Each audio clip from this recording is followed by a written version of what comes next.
Welcome again on my YouTube channel creative and info hub. आज की ये video बहुत ज़्यादा इम्पॉर्टेंट होने वाली है, क्योंकि इस वीडियो में मैं आपको बताऊंगी कि आपको किस तरीके से एग्ज़ाम में अपने आंसर को लिखना होता है। अगर आप एक डीएलएड स्टूडेंट हैं या फिर एक बीएड स्टूडेंट हैं, कहने का मतलब है कि अगर आप फ्यूचर टीचर्स हैं तो आपको किस तरीके से अपने आंसर को एक प्रेजेंटेबल तरीके से प्रेजेंट करना होता है एग्जामिनर के सामने, कि एग्जामिनर आपको उसमें फुल मार्क्स दे।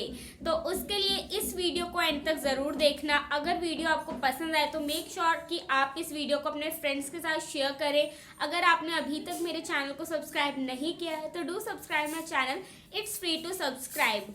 इसी तरीके की बहुत सारी important informative videos DElEd and BEd students के लिए मैं अपने चैनल पे बनाती रहती हूँ, जो कि आपके लिए बहुत ज़्यादा हेल्पफुल होती हैं। सो बात करेंगे लॉन्ग आंसर जो होते हैं उनको आपको किस तरीके से लिखना है। तो आपको पता होगा डीएलएड में आपका जो लॉन्ग आंसर होता है वो 10 मार्क्स का आता है। तो आपको 10 मार्क्स का जो क्वेश्चन मिलता है आपको उसको किस तरीके से लिखना है। तो यहाँ पे मैं आपको एक क्वेश्चन दे रही हूँ। बीएड और डीएलएड स्टूडेंट दोनों के ही सेम टॉपिक्स होते हैं, तो ये मत सोचना कि हम तो डीएलएड वाले हैं या हम तो बीएड वाले हैं तो हमारे लिए हेल्पफुल नहीं है ये वीडियो। जी नहीं, अगर आप एक टीचर ट्रेनी है तो ये वीडियो आपके लिए बहुत ज़्यादा हेल्पफुल है, तो बिल्कुल भी स्किप मत करना। So here is the question, define the concept of education, also discuss the nature of education. अब यहाँ पे आपसे 10 मार्क्स क्वेश्चन में 2 क्वेश्चन उन्होंने मिक्स करके पुटअप किया है, जिसको आपको आंसर करना है। एक चीज़ ध्यान रखना, जब भी लॉन्ग आंसर एग्जामिनर पूछता है तो उसमें कई सारे छोटे छोटे क्वेश्चंस होते हैं, लाइक 3 क्वेश्चंस या 2 क्वेश्चंस होते हैं जिनका अपना एक मार्किंग स्कीम होता है। तो आपको उसके अकॉर्डिंग भी अपने आंसर को उसमें लिखना होता है। तो पहले तो आप उसको देख लेना कि किस तरीके से एग्जामिनर ने पूछा है। वो वहाँ पे पूरा ऐसे आपको करके बताता है कि ये 2+2+2 इस तरीके से आपका पूरा 10 मार्क्स का एक क्वेश्चन है। तो पहली चीज़ तो आपको वो देखनी है और उसके अकॉर्डिंग उस क्वेश्चन को उतनी वेटेज देनी है। जैसे कि मान लीजिए 2 मार्क्स की वेटेज दी हुई है किसी एक पार्ट को, तो उसमें आप 3-4 पॉइंट्स लिख दें, इनफ है। 3-4 पॉइंट्स कैसे लिखने हैं वो मैं आपको बताऊंगी। तो आपने क्वेश्चन सुन लिया, क्वेश्चन क्या है। इस क्वेश्चन में आपसे 2 क्वेश्चन पूछे हैं कि what is education, and question second है define the nature, discuss the nature of education. तो हमें इसको 10 मार्क्स के अकॉर्डिंग लिखना है। मैं आपको अपनी आंसर शीट भी दिखाऊंगी कि मैंने किस तरीके से लिखा है। तो सबसे पहले किसी भी क्वेश्चन का आप एक इंट्रोडक्शन देंगे। इंट्रोडक्शन में क्या लिखेंगे, आपको एवं ही कुछ नहीं लिखना है। आप जो पूरे उस क्वेश्चन में लिखने वाले हैं उस पूरे क्वेश्चन को आपको 3-4 लाइनों में कन्वर्ट करके एक छोटा सा इंट्रोडक्शन देना है, जिससे एग्जामिनर को आइडिया हो जाए कि स्टूडेंट इस आंसर में क्या क्या पॉइंट्स के बारे में बात करने वाला है। तो इस तरीके से आपको 5 से 6 लाइन में अपना इंट्रोडक्शन लिखना है। इंट्रोडक्शन में क्या लिखेंगे, आप लिख सकते हैं कि व्हाट इज़ एजुकेशन, जिसके अंदर आप मीनिंग लिख सकते हैं कि एजुकेशन शब्द जो है वो कहाँ से आया है। ठीक है, उसके बाद आप लिख सकते हैं कि इसके बाद आप क्या क्या डिस्कस करने वाले हैं, जैसे कि इम्पोर्टेंस ऑफ एजुकेशन, क्या ऑब्जेक्टिव है, उसके बारे में आप छोटा सा इंट्रोडक्शन में दे सकते हो। तो आपकी पहली हेडिंग हो गई इंट्रोडक्शन। देन आप नेक्स्ट हेडिंग देंगे मीनिंग ऑफ एजुकेशन, जिसमें आप 3 से 4 लाइन में उसका मीनिंग बताएंगे कि एजुकेशन वर्ड जो है वो भी 2 वर्ड से जुड़ के बना है। तो उनका क्या मतलब है, कौन से लैंग्वेज से आया है, उसका क्या मीनिंग है, इंडियन कॉन्सेप्ट क्या है, वेस्टर्न कॉन्सेप्ट क्या है, इस तरीके से आप उसको लिखेंगे। अब इसमें भी आप कई सारी चीज़ें पुटअप करेंगे, जैसे कि पहला मैंने आपको बताया मीनिंग ऑफ एजुकेशन। उसके बाद डेफिनेशंस ऑफ डिफरेंट फिलोसफर, बहुत सारे फिलोसफर ने अपनी अपनी डेफिनेशंस पुटअप की हैं एजुकेशन के बारे में, तो आप वो लिखेंगे। आपको मिनिमम 2 फिलोसफर्स की तो लिखनी ही है, बाकी अगर आपको ज़्यादा की याद है तो आप ज़्यादा की लिख सकते हो, बट मिनिमम 2 की आपको लिखनी है अगर 2 मार्क्स में पूछा है तो। उसके बाद आप इंडियन कॉन्सेप्ट लिखेंगे और फिर वेस्टर्न कॉन्सेप्ट लिखेंगे। सो इस तरीके से आप मीनिंग ऑफ एजुकेशन वाला जो आपका सेकंड हेडिंग है आप उसको क्लोज अप करेंगे। देन आप मेन पार्ट पे आएंगे जो आपका मेन क्वेश्चन है, नेचर ऑफ एजुकेशन। अब आप एक हेडिंग देंगे नेचर ऑफ एजुकेशन एंड कोशिश करें कि जो लॉन्ग आंसर होता है उसमें एटलीस्ट एक फ्लो चार्ट तो आप बनाएं, ज़्यादा मत बनाएं वरना वो बहुत ज़्यादा हो जाएगा, लेकिन एक तो होना ही चाहिए। तो नेचर ऑफ एजुकेशन, बहुत सारे नेचर ऑफ एजुकेशन है, अब हमें सबको तो एक्सप्लेन नहीं करना। मान लीजिए 10 मार्क्स का है, ठीक है, ये पर्टिकुलर पे हम फोकस करें। अगर सिर्फ नेचर ऑफ एजुकेशन आपसे 10 मार्क्स में पूछा है तो आपको 10 पॉइंट्स को एक्सप्लेन करना तो बनता है, बट आप फ्लो चार्ट में उसके और भी जो नेचर्स हैं आप उनको फ्लो चार्ट के थ्रू दिखा सकते हो। उससे क्या होगा कि जब एग्जामिनर आपकी कॉपी चेक करेगा तो उस पर एक पॉजिटिव इम्पैक्ट पड़ेगा कि हाँ बच्चे को बाकी नेचर्स भी पता है। देन आप मेन हेडिंग देंगे नेचर ऑफ एजुकेशन, जिसमें आप सभी पॉइंट्स को फ्लो चार्ट के थ्रू उसमें रिप्रेजेंट करेंगे। जब भी आपसे लॉन्ग आंसर पूछ रहा है, 10 मार्क्स का क्वेश्चन है, तो कोशिश कीजिए कि एक मिनिमम फ्लो चार्ट आप बनाएं, ज़्यादा नहीं बट एक तो आपको बनाना ही है। उससे क्या होगा कि एग्जामिनर पे अच्छा इम्पैक्ट पड़ेगा कि बच्चे ने सिर्फ रिटर्न वर्क पे ध्यान नहीं दिया है, फ्लो चार्ट्स और जो डाटा होता है इस तरीके की चीज़ों को जब आप अपने आंसर में पुटअप करते हैं तो उसका एक पॉजिटिव इम्पैक्ट एग्जामिनर पे पड़ता है।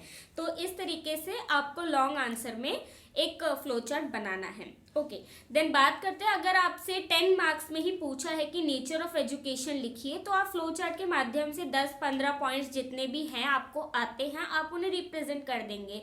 उसके बाद मिनिमम 10 पॉइंट्स को तो आप एलैबोरेट करके पूरा अच्छा प्रॉपर एक्सप्लेनेशन देंगे, तभी आपको 10 में से 10 मिलेंगे। ओके, सो आई होप आप सभी को समझ आ गया होगा कि मैं क्या कहना चाह रही हूँ कि फ्लो चार्ट आपके एक्स्ट्रा भी हो सकते हैं, बट जो आपकी एक्सप्लेनेशन होगी वो आपकी अकॉर्डिंग टू मार्क्स होगी कि कितने वेटेज में आपसे क्वेश्चन पूछा गया है। उसके बाद जब आप सभी पॉइंट्स को एक्सप्लेन कर देंगे, देन आप एक न्यू हेडिंग देंगे कंक्लूजन। कंक्लूजन के बिना सभी लॉन्ग आंसर जो होते हैं वो इनकम्प्लीट होते हैं। बहुत सारे बच्चे क्या करते हैं कि जल्दीबाजी में कंक्लूजन ही लिखना भूल जाते हैं, तो कंक्लूजन के भी मार्क्स होते हैं। तो इसीलिए आपको अलग से हेडिंग डालनी है कंक्लूजन, और फिर अपने पूरे आंसर को कंक्लूड करके आप उसमें पुटअप करेंगे कि आपने पूरे आंसर में क्या क्या बातें कही हैं, उसका क्या एक कंक्लूजन आपने निकाला है, क्या निष्कर्ष है, आप उसको वहाँ पे लिखेंगे, तभी आपका आंसर कंप्लीट होगा। तो इस तरीके से बहुत सारे बच्चे पूछते हैं कि लॉन्ग आंसर के लिए कितने पन्ने भरने चाहिए। जिस तरीके से मैंने बताया, अगर आप उस तरीके से आंसर क्वेश्चन अटेम्प्ट करते हैं तो आपके मिनिमम मान के चलिए कि 6 पन्ने तो आराम से भर जाएंगे। 6 पन्ने सिंगल साइड से, दोनों साइड से नहीं, सिंगल साइड से आपके 6 पन्ने आराम से भरेंगे। 7 से 8 भी जा सकते हैं बहुत आराम से, बिना फैलाए, बिना कुछ अपना एक्स्ट्रा दिमाग लगाए। तो 10 मार्क्स क्वेश्चन के लिए मिनिमम आप एवरेज लेके चलिए कि 7 पन्ने आपको भरने ही भरने हैं।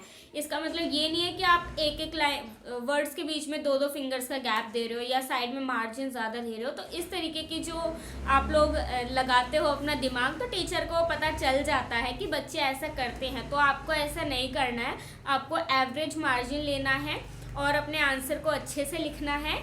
इसके अलावा जो कुछ इम्पॉर्टेंट पॉइंट्स हैं जिनको आपको ध्यान में रखना है वो है कि जब आप हेडिंग दे रहे हैं तो आप हेडिंग जो है वो ब्लैक पेन से दें, और अपना जो एक्सप्लेनेशन आप कर रहे हैं या जो आपके आंसर की मेन बॉडी है आप उसे ब्लू पेन से लिखें।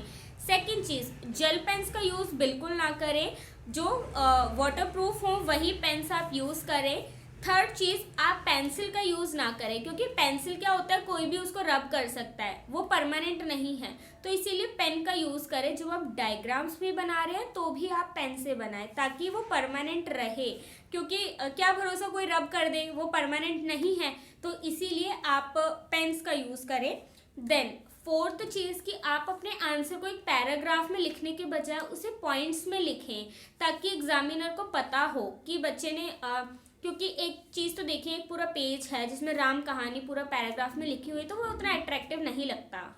बट जब आप उसी पैराग्राफ को पॉइंट्स में कन्वर्ट करके लिखते हैं तो सामने वाले को पता चल जाता है कि इस पेज में बच्चे ने किस किस पॉइंट्स को कवर किया है, किस किस टॉपिक के बारे में बात की है। ठीक है। उसके बाद जो आपके पॉइंट्स हैं अब उनको भी एक सब हेडिंग दे, ठीक है, छोटी सी सब हेडिंग दे, या फिर उस पॉइंट के अंदर का जो मेन इंपॉर्टेंट बात है आप उसको अंडरलाइन कर दे, ताकि वो अट्रैक्ट हो कि हाँ टीचर का ध्यान जाए कि बच्चे ने इस चीज़ को भी यहाँ पे मेंशन किया है। तो उसका क्या एक पॉजिटिव इम्पैक्ट पड़ता है कि बच्चे ने अच्छे से पढ़ाई की है, उसको इस चीज़ की भी नॉलेज है। ओके, सो आई होप आपको समझ में आ गया होगा कि आपको किस तरीके से लॉन्ग आंसर को अटेम्प्ट करना होता है। सो अब एट द एंड मैं आपको अपनी आंसर शीट दिखा देती हूँ। यहाँ पे क्लियरली नहीं दिखेगा बट मैं इसको अटैच कर दूंगी, तो आप इसमें देखेंगे कि पहले मैंने इंट्रोडक्शन लिखा है, देख रहे हो इतना बड़ा मैंने इंट्रोडक्शन लिखा है।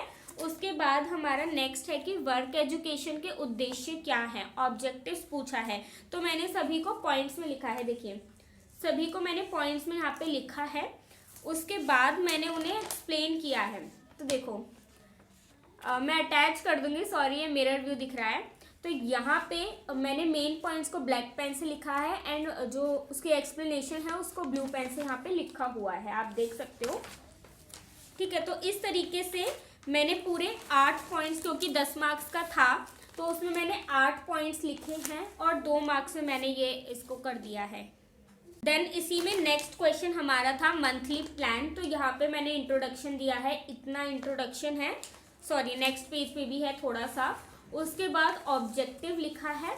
एक चीज़ मैं ऐड ऑन करना चाहूँगी कि अगर क्वेश्चन में स्पेसिफिक मेंशन नहीं है कि ऑब्जेक्टिव्स लिखो या नेचर लिखो, बट आपसे एजुकेशन से रिलेटेड क्वेश्चन पूछा है, तो इट्स मैंडेटरी कि आप उसमें नेचर ऑफ एजुकेशन लिखें, ऑब्जेक्टिव ऑफ एजुकेशन ज़रूर लिखें, चाहे उसको पॉइंट्स में ही लिखें पर लिखें ज़रूर, ठीक है। तो इस तरीके से मैंने यहाँ पे मंथली प्लान का क्या क्या ऑब्जेक्टिव है वो लिखा है। फिर देख सकते हो मैंने यहाँ पे फ्लो चार्ट बनाया है। फिर मैंने पूरा नेक्स्ट पे ओपन शीट पे मैंने पूरा मंथली प्लान उनको बनाया है। तो इस तरीके से आपको अपनी आंसर शीट बनानी होती है और एक आंसर को प्रेजेंटेबल फॉर्म में लिखना होता है, तभी आपके अच्छे मार्क्स आपको मिलेंगे। और डीएलएड में मार्क्स बहुत मुश्किल से मिलते हैं। सो आई होप मेरी ये वीडियो आप लोगों के लिए हेल्पफुल रही होगी। If yes do like this video, share करें एंड चैनल को सब्सक्राइब ज़रूर करें। Thank you so much guys, मिलते हैं नेक्स्ट वीडियो में, तब तक के लिए बाय।